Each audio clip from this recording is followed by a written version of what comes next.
For better understanding of the history and culture of people of the area, our crew paid a visit to the paramount ruler of Mambilla, His Majesty Shehu Audu Baju II. Your Majesty, thank you for allowing TVC News to have this exclusive insight of your palace. You are always welcome. This is a temporary palace. We are here to rebuild it. The other one is an old one, so my people said I should not move into that one. I should come here. This is bigger, and we hope the state government is going to rebuild the whole structure. Mm. That already tells me, first of all, that your people love you a lot, and you are in touch with your people. Yeah, you see, I'm Mambilla. And we are the largest population here, and we have a very unique history. Obviously, our people are all united behind me because we went through hell before I came in, and so that made them so united. And anything we say here, they will accept it because we are. We went through hell, and we don't want to go through that kind of life again. Of course. So that was why the palace there that was being occupied by the Fulanis, my people said I shouldn't enter there. I should enter, I should come here. This was the councillor's quarters. So they said I should be here. The state government would rebuild this place and make it to a befitting palace. Wow. Instead of that one. I mean, listening to that historicity from you now, that must be, or that must have been some gory years of experience. Exactly. You know what it means? That was when, for 42 years, when you have somebody from nowhere ruling you for 42 years. That was when our land were all taken away. So, and because of that, we used to have a lot of crisis because our people were saying they will fight to get their land back and to get their throne back. Before we get into a bit more details on that crisis, Your Majesty, I wanted to ask you, how did your tribe come to settle on this top of the mountain? I mean, it's thousands of feet above sea level. This is a long history. You see, my grandfather was the chief. He was appointed the paramount chief in 1911 by the imperial governor of the Germany. The headquarters was in Cameroon, but we were purely under German. That was in 1911. He was ruling before 1911, but 1911 he was given the paramount chief. So we've been here for more than 1,000 years. And we have areas, particularly the village I come from, we don't have a single stranger there because our people have a way of, when we settle in a place, they used to do some incantation to protect us because obviously we know this is a very beautiful environment. And for long after that, the Fulanis had tried, the jihadists had tried to come and defeat us to come here. We had fought them back for all over.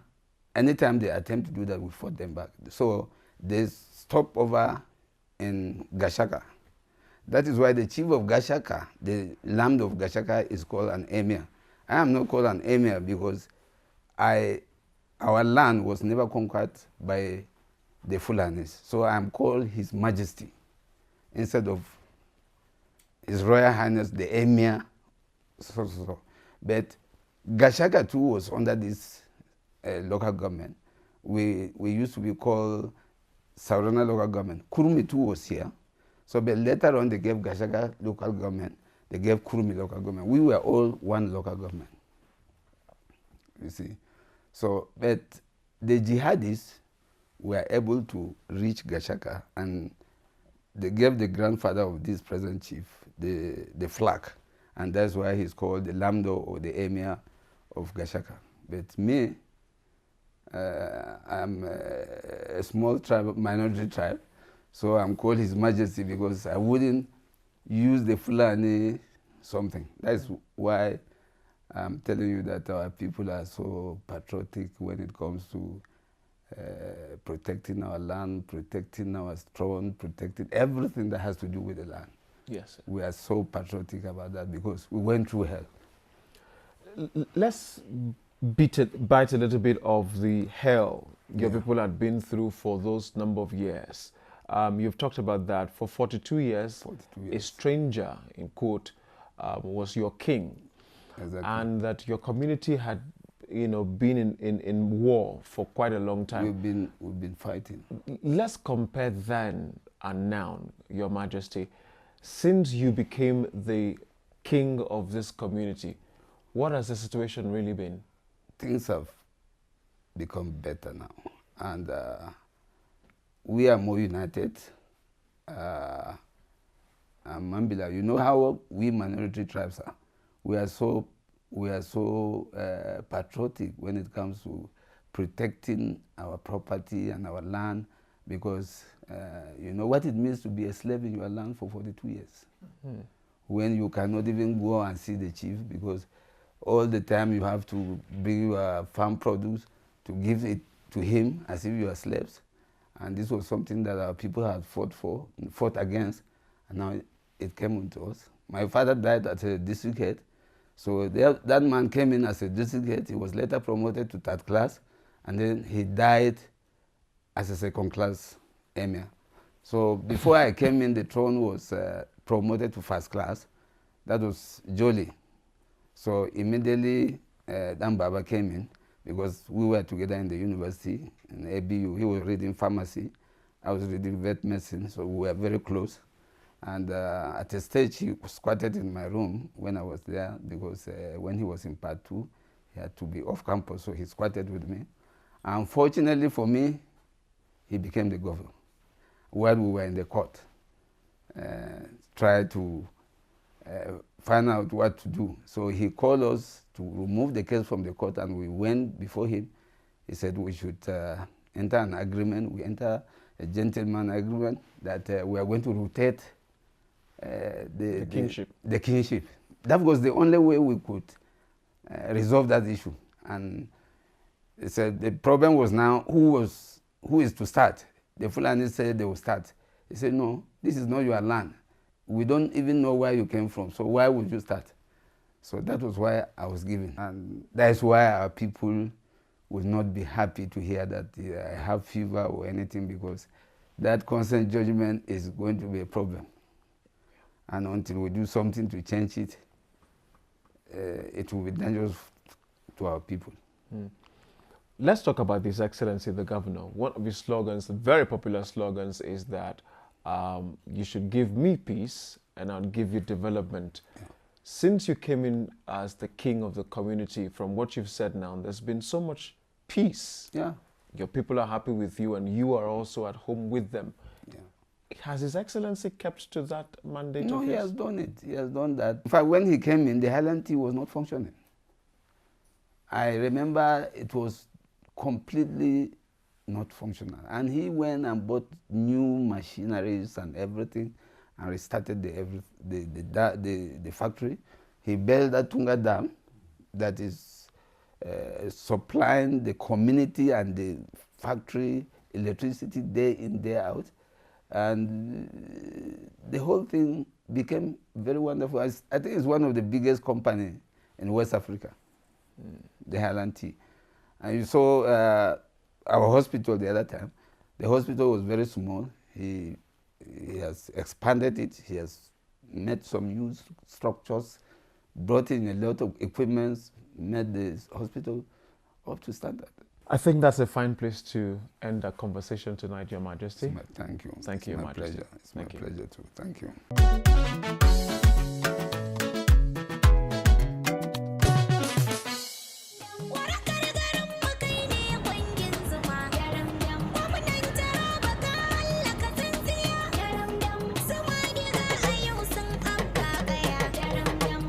It's another cold, bright and blissful day here in Gembu, Saradwana local government area of Taraba State.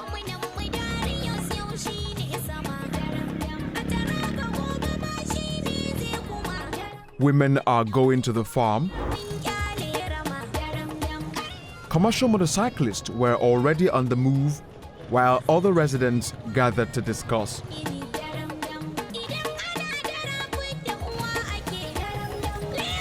Farming is the primary occupation of the Mambilla people.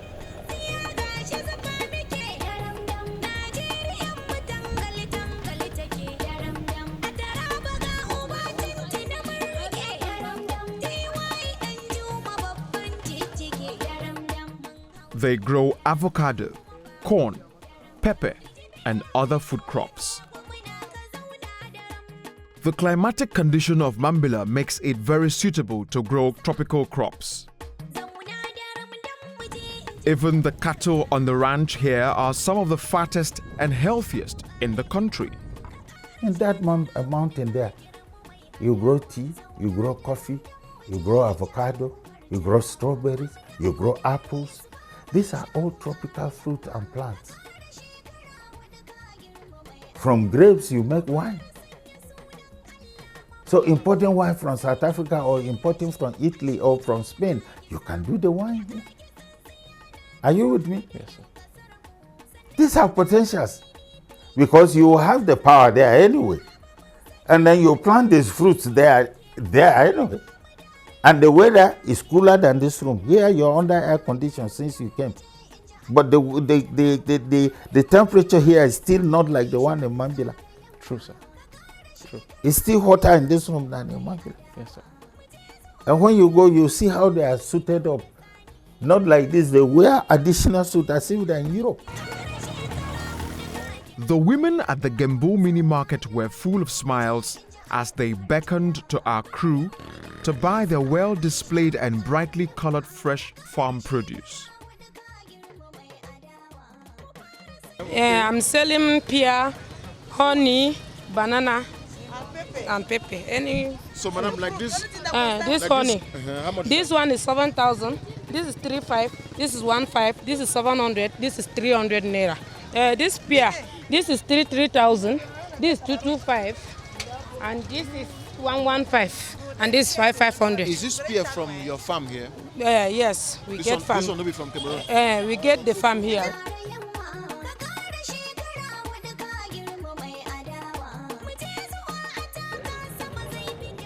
Like other parts of the state, the hospitality of the Mambilla people is next to none.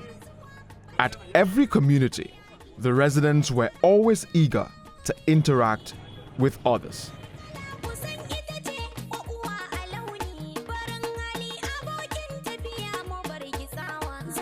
It's not that bad, but it's manageable. Manageable because people could access what they want, not really at the quantity they would want it, because so many things have, the prices in the market have been inflated, and then having access to some of them, you know, right now it looks as if everybody is a poor man. The community is full of poor people, and then the poor cannot access some services they need.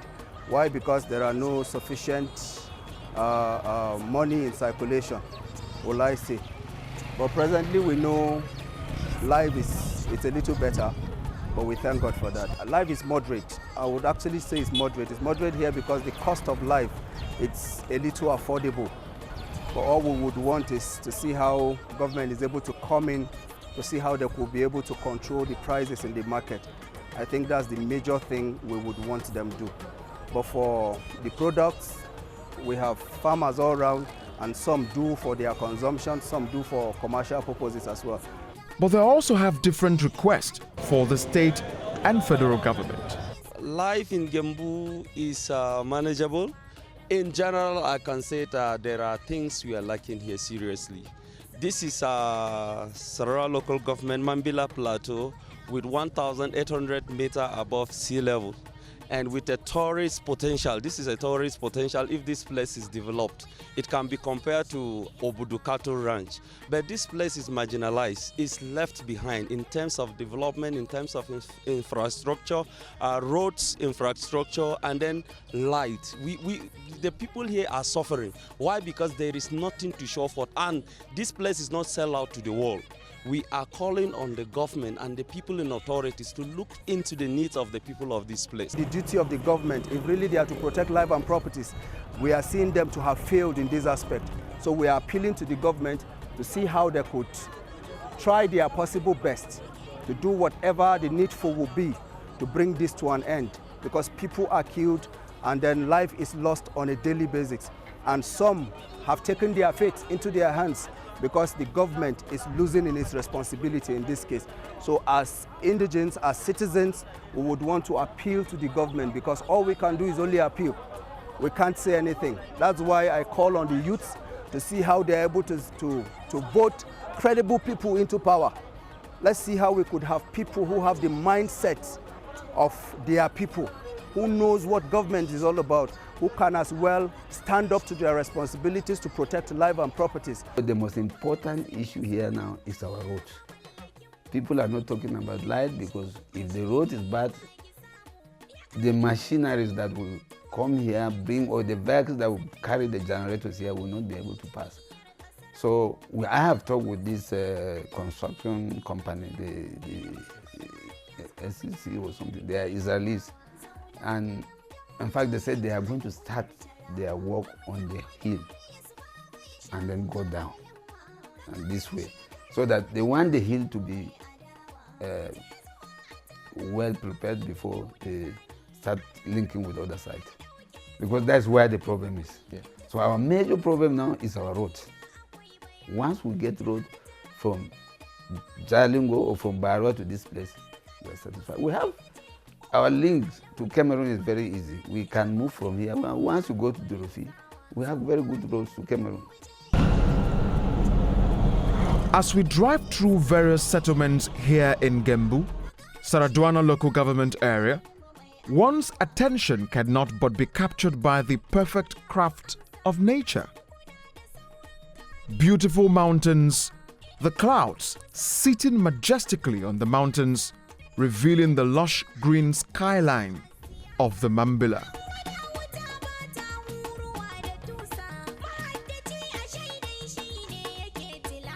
In the midst of this perfect natural habitation, Mambilla has no electricity for over 60 years. Residents of Gembu rely on generators or a local power station made by some foreign nationals, where they pay to get electricity. Those who cannot afford to pay for the electricity or buy fuel to power their generators have to contend with darkness till the dawn of the day. For years, the federal government has pledged to complete the Mambilla hydro power plant, which has the generating capacity of more than 4,000 megawatts when completed. The Mambilla hydropower project will need a political will of any president who comes on board. Because without having a political will, you can do that project. It's a project that you work day and night. It will take you 8 years to complete it, day and night, with about 8,000 engineers, day and night. Because it's going to produce 3,000 and over 3,000. Now we came to 3,050 megawatts. But you can harvest even up to 4,000-5,000. Because after the discharge, that's like what is happening in Jeba. Jeba picks its water from Kaiji. It's the discharge water from Kainji Dam that Jeba is picking up. Are you with me? Yes, sir. So if that hydropower discharges, you can harvest another 1.5 or 1,500 megawatts. So it's a huge potential. And how many megawatts are we producing? Sometimes we produce less than 3,000 for the whole country. South Africa is just 40-something million or less than 50, I understand. But they have more than 50,000 megawatts. So if you're using that inference from South Africa, Nigeria should be producing not less than 200,000 megawatts. So you could see why not developing? You can't develop when you don't have power. You are tapping me, you are taking my voice now, you want to go and put it in TV. It's because there is power. And that is run on generator. We have not had power in this government house for almost a week. And being run on generator. And the diesel that used to be just 200 and something per liter is 1,000 naira per liter in this town. So it's the government money I'm spending. If I'm in my private house, I will be switching off. I won't have this interview with you until we get NEPA light. So these are the problems of Mambilla. And it requires the president who comes. We have 8 years maximum for a president. The first day the president is resuming, let him start Mambilla power. Then he will have the fortune of commissioning it before he leaves. It's not a simple job. It's a job that needs political power and will. It's such a complicated project that you have to take decision in the first 6 months you're in power. And let me tell you, if we harvest that power, it will change a lot of things. I used to tell my people that if they had started the Mambilla power project, I would have relocated my office to Mambilla to Gembu. I will operate from there, yes. I will have more to do there, yes. How many people am I employing? I'm sure 3/4 of them will now shift there. And once you open up that hydropower, every other attractions will come. You know, essentially what is happening is the federal government had a problem with what Sunshine Company. And that company was given that project about 30-something or 20-something years back.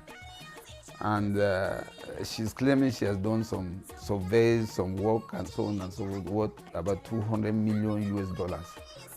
And the federal government is saying they have not seen any structure that shows that something was done. So, you know, a Chinese company had already been awarded the contract. The Chinese came, they met me. They said they are going to build that dam using their money. So the federal government now, they said the federal government must have to clear the litigation or the crisis between her and the Sunshine Company. So the Sunshine Company took the federal government to court, a court of arbitration in France, Paris. And later on, after some prolonged discussion, they withdrawn the case, and the president has directed maybe the Minister of Finance to pay off the $200 and something million to Sunshine. So the Chinese are now just waiting for a signal from the Sunshine Company to confirm to them that they've taken their $200 million. Then they will start coming up to start doing their work. The lack of power supply could easily affect the daily operations of the Gembu General Hospital. But for Governor Ishaku's vision in installing a solar power system at the hospital, which ensures a 24-hour supply of electricity to the hospital. The Mambilla people now have access to quality medical services.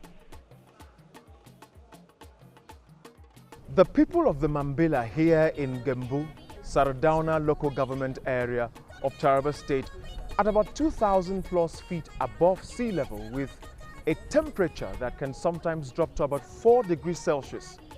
Gembu is a city set upon a hill, with an unarguable visibility.